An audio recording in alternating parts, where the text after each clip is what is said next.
नमस्ते friends, hope you are doing well and high no spirits. आज हम Indian polity के कंसेप्ट्स में गवर्नमेंट ऑफ इंडिया एक्ट 1935 के फीचर्स को डिस्कस कर रहे हैं। So let's start the discussion.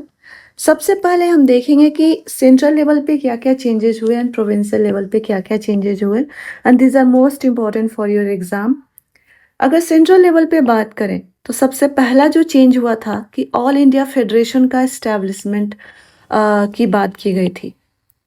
ठीक है, ऑल इंडिया फेडरेशन में जो यूनिट्स होंगे कौन कौन होंगे? एक तो सेंटर होगी, दूसरा प्रोविंसेस एंड प्रिंसली स्टेट्स, ये तीनों मिल करके यूनिट्स ऑफ फेडरेशन बनाएंगे और एक ऑल इंडिया फेडरेशन स्टैब्लिश की जाएगी। जब फेडरेशन है तो पावर्स का डिवीजन ऑफ पावर्स या फिर clear cut demarcation of powers भी होगा। तो गवर्नमेंट ऑफ इंडिया एक्ट 1935 ने बताया कि पहला कि will establish an all India federation and there will be division of powers between the units of federation. और इसके लिए उन्होंने 3 लिस्ट्स बनाए, federal list, provincial list and concurrent list.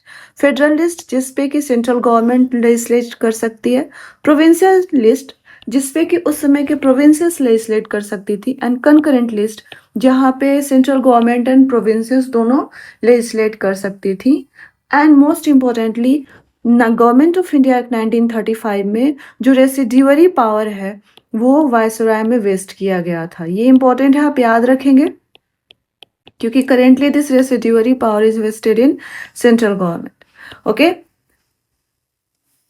Now come to the central level पे ही देख लेते हैं। दूसरा, सेंट्रल लेवल पे जो सेकेंड चेंज हुआ था, पहला तो था कि ऑल इंडिया फेडरेशन बनाने की बात की गई थी, एंड दूसरा जो इम्पोर्टेंट बात की गई थी कि डायरकी को हम अडॉप्ट करेंगे, इंट्रोड्यूस करेंगे सेंट्रल लेवल पे। क्लियर है ये? सो डायरकी मतलब क्या कि जो भी सब्जेक्ट्स होंगे अब सेंट्रल लेवल्स पे उनका एडमिनिस्ट्रेशन 2 पार्ट में हो जाएगा। तो जो फेडरल सब्जेक्ट्स थे उनको 2 पार्ट में डिवाइड कर दिया गया, reserve subjects and transferred subject.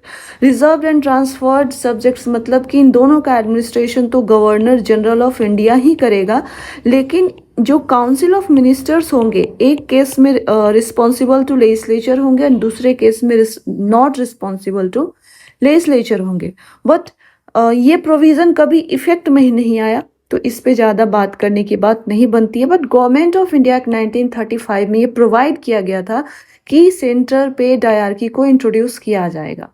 ठीक है, तो सेंट्रल लेवल पे 2 बातें हो गई कि एक तो फेडरल ऑल इंडिया फेडरेशन बनाने की बात हो गई और दूसरी डायरकी इंट्रोड्यूस करने की बात हो गई। Now come to the state level या फिर प्रोविंशियल लेवल। तो प्रोविंसेस में 3 मेजर रिफॉर्म्स इंट्रोड्यूस किए गए थे। जो पहला मेजर रिफॉर्म था कि जो डायरकी प्रोविंसेस में dyarchy government of India act 1919 से इंट्रोड्यूस की गई थी, इसको अबोलिश कर दिया गया। ठीक है, एंड दूसरा कि इसको अबोलिश करने के साथ साथ रिस्पॉन्सिबल गवर्नमेंट को इंट्रोड्यूस किया गया प्रोविंशियल लेवल पे। ठीक है, फर्स्टली क्या कि प्रोविंशियल लेवल पे या प्रोविंसेस में डायरकी को अबोलिश की गई, एंड दूसरा कि रिस्पॉन्सिबल गवर्नमेंट को इंट्रोड्यूस किया गया। Now what does it mean by introduction of responsible government? कि अब जो गवर्नर है, प्रोविंसेस के जो गवर्नर थे after 1935 they were required to act on the advice of those council of ministers जो कि रिस्पॉन्सिबल थे लेजिस्लेचर से। तो बेसिकली रिस्पॉन्सिबल गवर्नमेंट का मतलब होता है आंसरेबिलिटी को इंट्रोड्यूस करना, आपकी जवाबदेही तय करना, यही मतलब है रिस्पॉन्सिबल गवर्नमेंट का। क्लियर है ये? अब नेक्स्ट देखते हैं कि प्रोविंशियल लेवल में बाकी चेंजेस क्या हुए। तो प्रोविंशियल लेवल पे जो थर्ड इम्पॉर्टेंट रिफॉर्म इंट्रोड्यूस किया गया by government of India act कि प्रोविंसेस में बाई कैमरलिज्म को इंट्रोड्यूस किया गया था। अगर आप याद होगा आपको, गवर्नमेंट ऑफ इंडिया एक्ट 1919 में सेंट्रल लेवल पे बाई कैमरलिज्म इंट्रोड्यूस की गई थी, and government of India act 1935 से प्रोविंसेस में बाई कैमरलिज्म इंट्रोड्यूस की गई थी। जो इसका मतलब है कि अब सर्टेन प्रोविंसेस में 2 हाउसेस होंगे, lower house and upper house. तब 11 प्रोविंसेस थे, एंड 11 में से 6 प्रोविंसेस में बाई कैमरलिज्म इंट्रोड्यूस की गई थी। तो these are the major things, major reforms that you should know कि पहला सेंट्रल लेवल पे 2 बातें हुई, एक तो ऑल इंडिया फेडरेशन बनाने की बात हुई, एंड दूसरा डायरकी इंट्रोड्यूस करने की बात हुई। एंड प्रोविंशियल लेवल पे 3 बातें हुई। डायरकी को अबोलिश किया गया, रिस्पॉन्सिबल गवर्नमेंट को इंट्रोड्यूस करने की बात हुई एंड बाई कैमरलिज्म को इंट्रोड्यूस करने की बात हुई। तो ये हमारा बेसिकली सबसे कोर इंपॉर्टेंट एरिया है जहां से क्वेश्चंस बन सकते हैं, यूपीएससी में पूछे भी जाते हैं। नाउ कम टू की सिस्टम ऑफ कम्युनल रिप्रेजेंटेशन के बारे में गवर्नमेंट ऑफ इंडिया एक्ट 1935 ने क्या कहा। तो गवर्नमेंट ऑफ इंडिया एक्ट 1935 के हिसाब से उन्होंने रिकमेंड किया कि जो कम्युनल रिप्रेजेंटेशन है इसको फर्दर एक्सटेंड किया जाए बाय प्रोवाइडिंग जो डिप्रेस्ड क्लासेस हैं या फिर शेड्यूल कास्ट हैं, वुमेन हैं या फिर लेबर या फिर वर्कर्स हैं, इनको भी सेपरेट इलेक्टोरेट दी जाए और इन सबको भी कम्युनल रिप्रेजेंटेशन दिया जाए by providing separate electorate to schedule caste और depressed classes, women and labourer और वर्कर्स। क्लियर है ये? तो कम्युनल रिप्रेजेंटेशन को फर्दर एक्सटेंड किया गया है by the government of India act 1935। Now come to कुछ रेसिड्यूअरी प्रोविजंस देख लेते हैं कि और क्या क्या थे।